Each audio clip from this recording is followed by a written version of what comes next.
Hello दोस्तों, स्वागत है आप सभी का आज के YouTube क्लास में। आज हम लोग भारत की प्रमुख जनजातियों के बारे में पढ़ेंगे।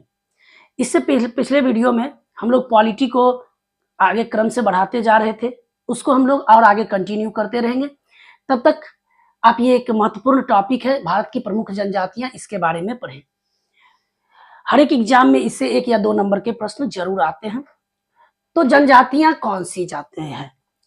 ये वो है जो घूम फिर के घुमंतु के तरह अपना जीवन व्यतीत करते हैं, जंगलों में रहते हैं और वहीं से अपनी जीवन यापन को पूर्ति करते हैं। अगर भारत में हम बात करें तो कुल 550 से अधिक जनजाति समुदाय है और सभी जनजाति समुदाय जो हैं वो एक दूसरे क्षेत्र में फैले हुए हैं। लेकिन कुछ प्रमुख जनजातियां जो एक पार्टिकुलर क्षेत्र में निवास करती है उसके बारे में हम लोग पढ़ेंगे। तो देखिए, जनजाति समुदाय की संख्या 550 है और यह भारत की जनसंख्या का 8.6% है। यह 2011 की जनगणना के अनुसार है, 2011 के अनुसार है। और सबसे अधिक जनसंख्या अगर बात करें जनजाति की तो वह मध्य प्रदेश में पाई जाती है और सबसे अधिक प्रतिशत में अगर बात करें तो वह मिजोरम में पाई जाती है। सबसे अधिक जनसंख्या वाली जनजाति भील है। तो ये कुछ साधारण से पॉइंट थे। अब हम लोग पढ़ेंगे कौन सी जनजाति किस क्षेत्र में निवास करती है। तो एक एक करके हम लोग चलते हैं। देखिए, हम लोग शुरू करते हैं यहां से जम्मू कश्मीर से। जम्मू कश्मीर और लद्दाख दोनों को एक साथ करते हैं क्योंकि जम्मू कश्मीर से ही अलग करके लद्दाख को बनाया गया है।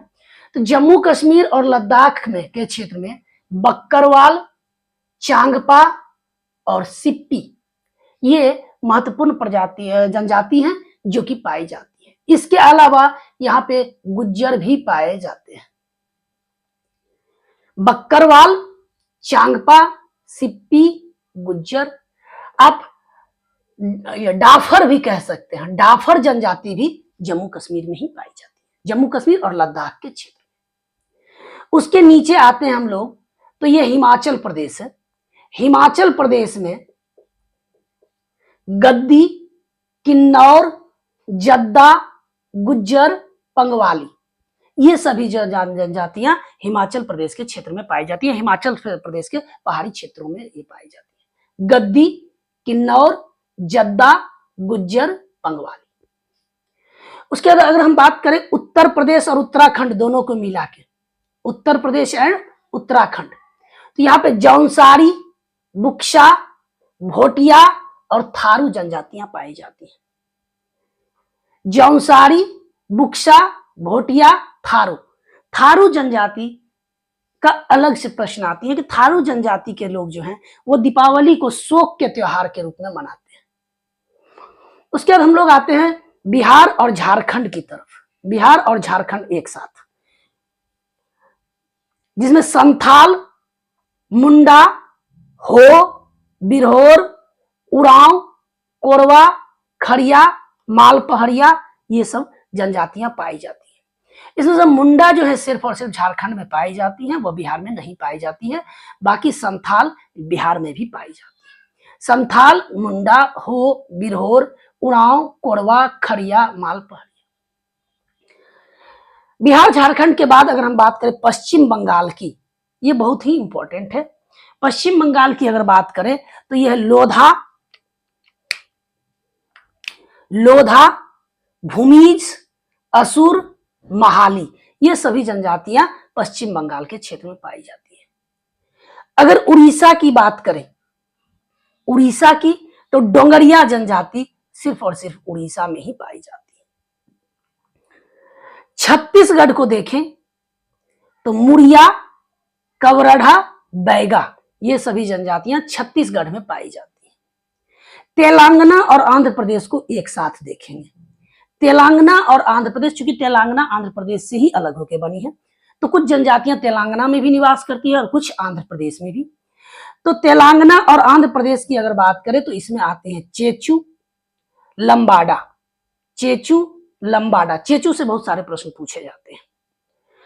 तमिलनाडु को अगर देखें तो यहाँ पे टोडा, कोटा, इरुला ये सभी जनजातियां पाई जाती हैं। अब हम लोग इस क्रम में चलेंगे पश्चिम की ओर, अंत में हम लोग पूर्वोत्तर पहाड़ियों को देखेंगे। आइए, अगर हम यहां बात करें राजस्थान की तो भील, मीना, गरसिया, बागड़ी, सहरिया, सांसी, ये सभी जनजातियां पाई जाती है, जिसमें सहरिया और गरसिया ये दोनों ज्यादा इंपॉर्टेंट है, जिससे प्रश्न बार बार पूछे जाते हैं कि यह जनजाति कहां पाई जाती है, तो राजस्थान में पाई जाती है। मध्य प्रदेश की अगर बात करें तो भील, कोल, बैगा और गोंड, सबसे ज्यादा जनसंख्या वाली जनजाति भील है और उसके बाद सेकेंड नंबर पे गोंड आती है। और अगर सबसे ज्यादा जनजाति अगर पाई जाती है तो वो मध्य प्रदेश में ही पाई जाती है। गुजरात की बात करें तो भील, बंजारा, कोली, खारी, टोडिया इसमें सबसे इंपॉर्टेंट। महाराष्ट्र की बात करें तो कोली और बार्ली। गोवा में भी वही जनजातियां पाई जाती हैं जो महाराष्ट्र में है। कर्नाटक की अगर बात करें तो नौकाडा, टूलू, कोदागु सबसे ज्यादा इंपॉर्टेंट है इसमें, तमिलनाडु के क्षेत्र से। और केरल के क्षेत्र में मोपला, नायर, दोनों ही बहुत ही इंपॉर्टेंट है।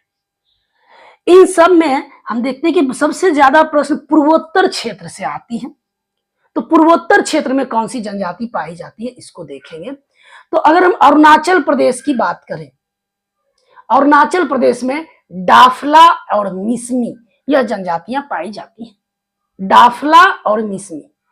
और सिक्किम की अगर बात करें तो शेरपा, लेप्चा, भुटिया। देखिए यहां अगर उत्तराखंड और उत्तर प्रदेश की बात करें तो यह जो है भोटिया है, जबकि सिक्किम की बात करें तो भुटिया है। आगे हम लोग बढ़ते हैं, अरुणाचल प्रदेश हो गई डाफला और मिसमी। नागालैंड की बात करें तो यहाँ पे नागा और कोन्याक जनजाति के लोग को दोहरी नागरिकता मिली हुई है। ये इनको भारत की भी नागरिकता है और म्यांमार की भी है। क्यों? क्योंकि इसके कुछ गांव जो है वो म्यांमार के हिस्से में भी पड़ता है, कोन्याक में। हालांकि एक व्यक्ति को दोहरी नागरिकता नहीं है, गांव के कुछ व्यक्तियों को भारत की नागरिकता है और कुछ गांव के कुछ हिस्सों के व्यक्तियों को म्यांमार की मान्यता है। मणिपुर की बात करें तो यह कुकी जो है मणिपुर में पाई जाती है। मिजोरम की अगर देखें तो मिजो, लाखेर, पावी। और अगर मेघालय की बात करें जस्ट इसके नीचे तो खासी, बोडो, गारो, ये तीनों जनजातियां हैं। गारो और खासी वहां की पहाड़ियों के नाम पे है। असम की बात करें तो यहाँ पे लुसाई और बोजो। और अगर त्रिपुरा की बात करें तो त्रिपुरी, ये तो नाम से ही क्लियर है त्रिपुरी, और रियांग भी त्रिपुरा में ही पाई जाती है। तो इस तरह से हम लोग भारत में पाए जाने वाले प्रमुख जनजातियों के निवास क्षेत्र के बारे में देखा। इसके अलावा जो संघ शासित प्रदेश है हमारा, केंद्र शासित प्रदेश है, वहां भी जनजातियां पाई जाती हैं, जिसमें अंडमान निकोबार से सबसे ज्यादा प्रश्न आते हैं।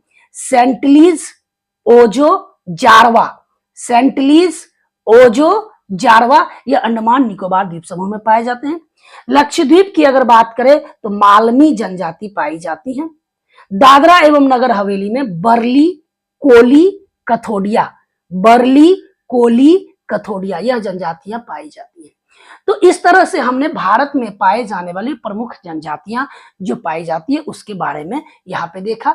अगर आप इसको याद करना चाहेंगे तो यह याद नहीं हो पाएगी, तो उसके लिए आपको क्या करना होगा, जो प्रश्न में मिलान करने वाले प्रश्न होते हैं उनको ज्यादा से ज्यादा सॉल्व कीजिए तो आपको याद हो पाएगी। क्या होता है कि एक जनजाति सिर्फ एक ही स्थान पे निवास नहीं करती है, बल्कि वह घूम घूम के निवास करती है, वो अपना स्थान भी बदलते रहती हैं।